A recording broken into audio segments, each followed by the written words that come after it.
Mtoto ambaye aliletwa hapa nasikia kwamba aliiba wali. Sasa alipoiba wali, mama wa kambo akachukia, akaamua kumchoma. Kama mnavyoweza kuangalia miguu yake hiyo imechoma, na kwetu aliletwa akiwa na vidonda ambavyo bado ni vibichi, alikuwa hajawahi kwenda hospitali. Tuna mtoto mwingine, watoto wengine wawili, na wao ni hivi karibuni kutoka wilaya ya Misenyi hiyo hiyo, na wao walifanyiwa kitendo cha ukatili na baba yao. Alimpiga sana mama wa watoto mpaka mama akaamua kuondoka akiwa na vidonda, akaenda kutibiwa kwao. Akaacha watoto wawili ambao baba na yeye akaendelea kuona kwamba pengine hawezi kuwalea hao watoto, akaamua kuchimba shimo na kuwaingiza kutaka kuwazika wakiwa hai. Ni Sister Adventina, kiongozi wa kituo cha Tumaini kilichopo manispaa ya Bukoba mkoani Kagera, akisimulia matukio ya kusikitisha yaliyotokea hivi karibuni mkoani humo na kuacha simanzi na maumivu makubwa kwa watoto wadogo ambao tayari amewapokea kwa ajili ya kuwalea. Mbaya zaidi ni wa kiume, anaenda kuchimba kaburi na kuwafukia watoto wawili.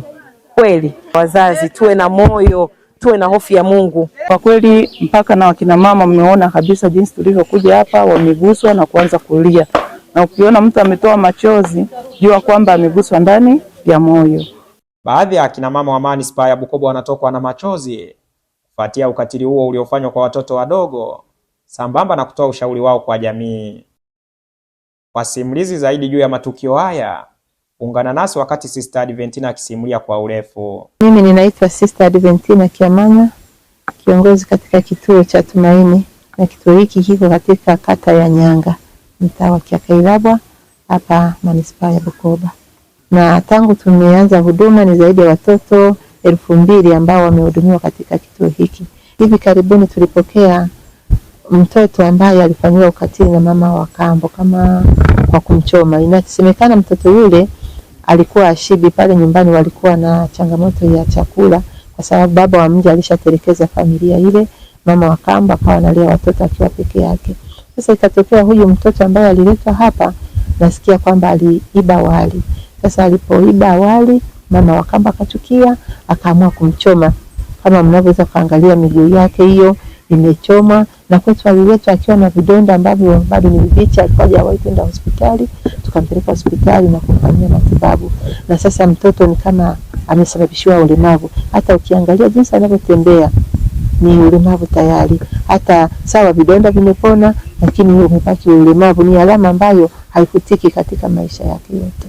Huyu mtoto tulimpata katika wilaya ya Misenyi, na hizo taarifa tulizipata kutoka uongozi wa mtaa maeneo yale, na hatua zilizochukuliwa ni kwamba huyu mama alikamatwa na kupelekwa kituo cha polisi, na walimshughulikia kama walivyoweza kisheria, lakini sisi tulishughulika sana na mtoto.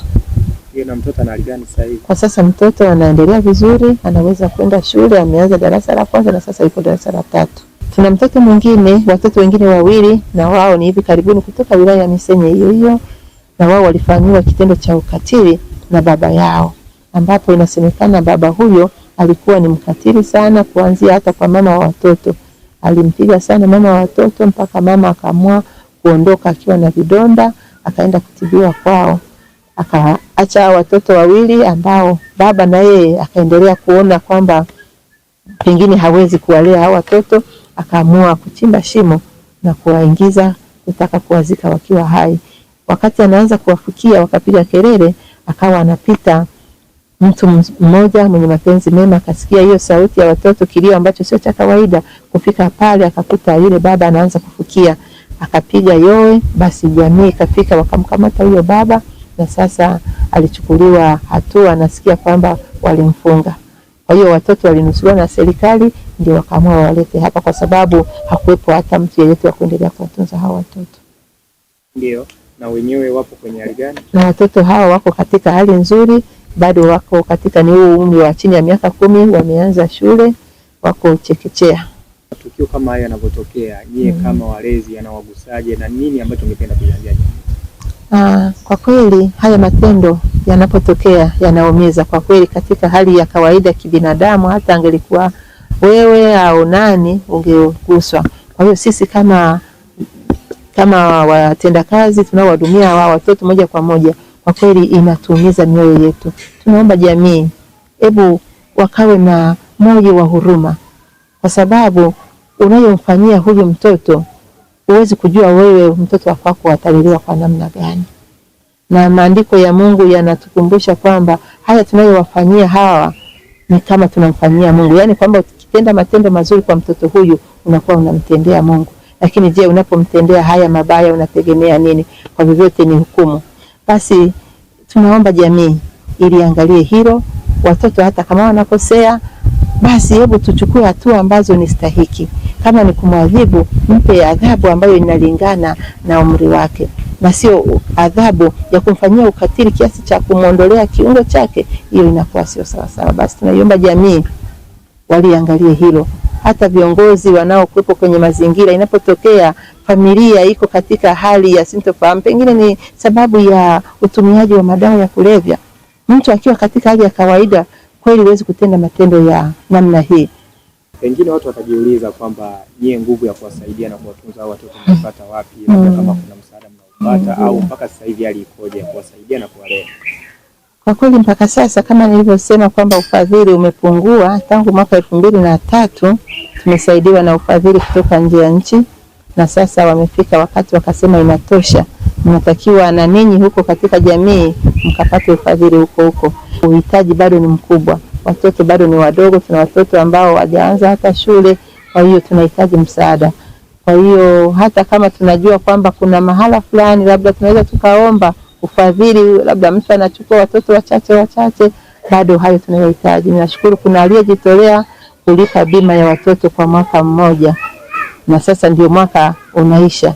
Sasa sijajua hapo baadaye itakuwaje. Kwa hiyo tunatoa ombi kwa kila yeyote anayesikia, watoto wapo na bado wanahitaji msaada. Kwa chochote kile ulichonacho, jinsi mtu anavyoguswa, tunapokea. Baada ya wafadhili kusitisha baadhi ya huduma kwamba nyie muangalie namna ya kujiendesha, imewapa wakati mgumu kiasi gani na mnajiona mnaenda kukwama au bado moyo mnao wa kuendelea kusaidia? Uzuri kwamba kipindi wanatusaidia wametuwezesha kupata mashamba. Tuna uwezo wa kulima chakula, kulima mahindi ambayo yatatutunza hata mwaka mzima. Lakini mahindi tu hayatoshi, lazima tuwe na kitu kingine.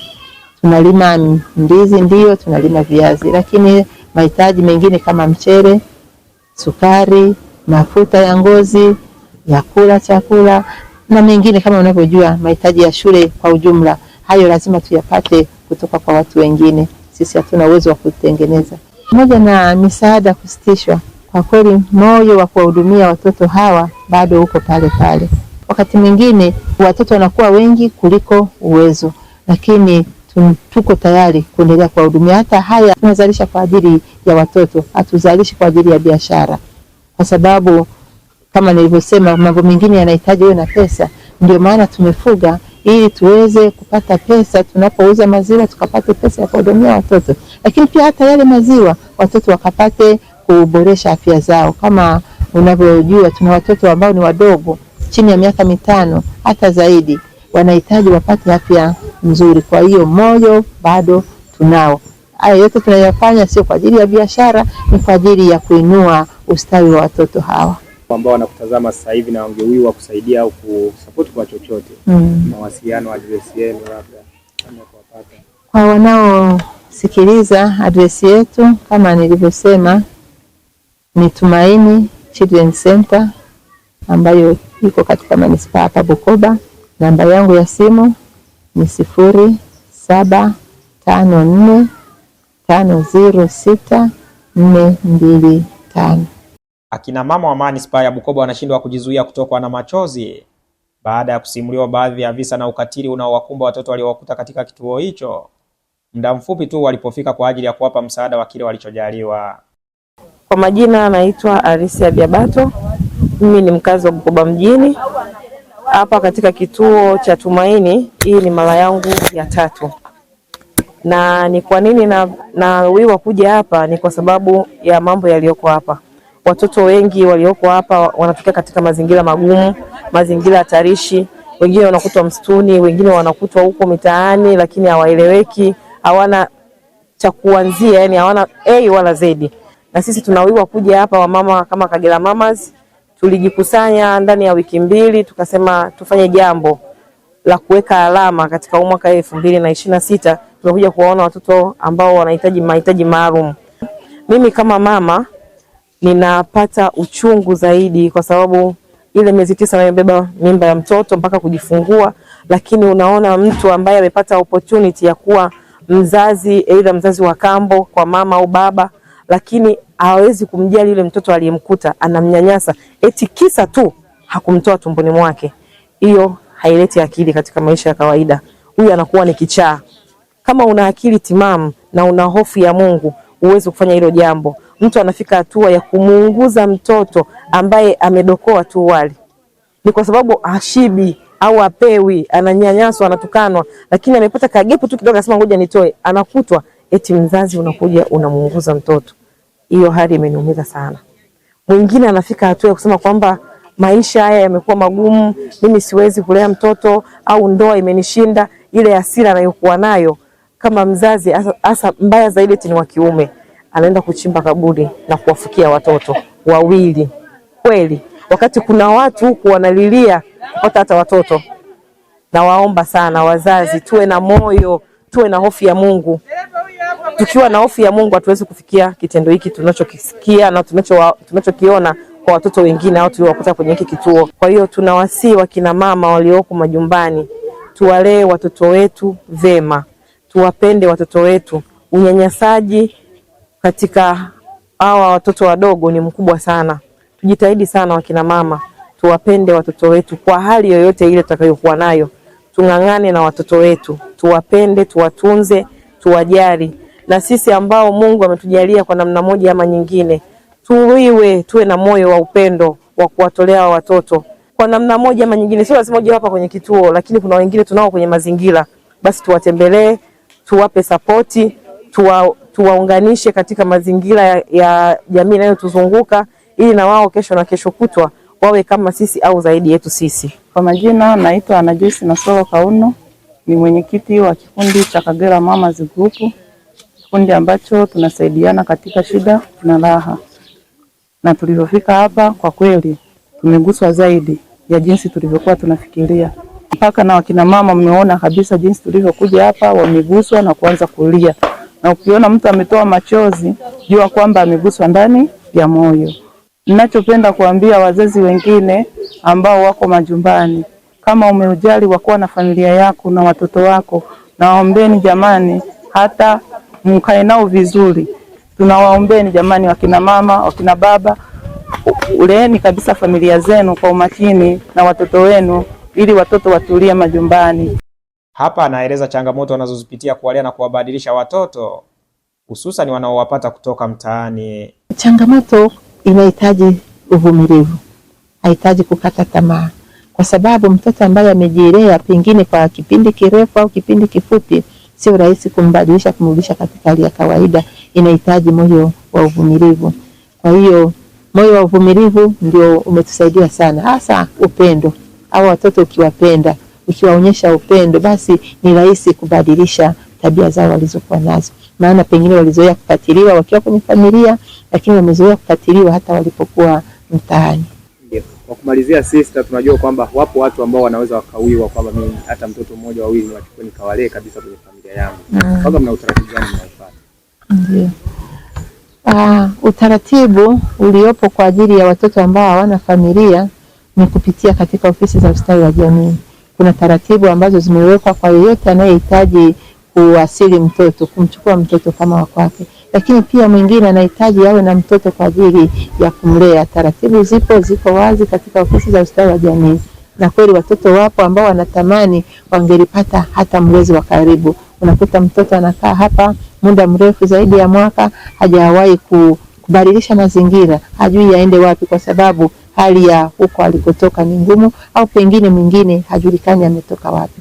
Kwa hiyo yeyote anayewiwa kuwa na mtoto na kumlea, basi tunawasiliana na ninamuunganisha na ofisi husika za kiustawi.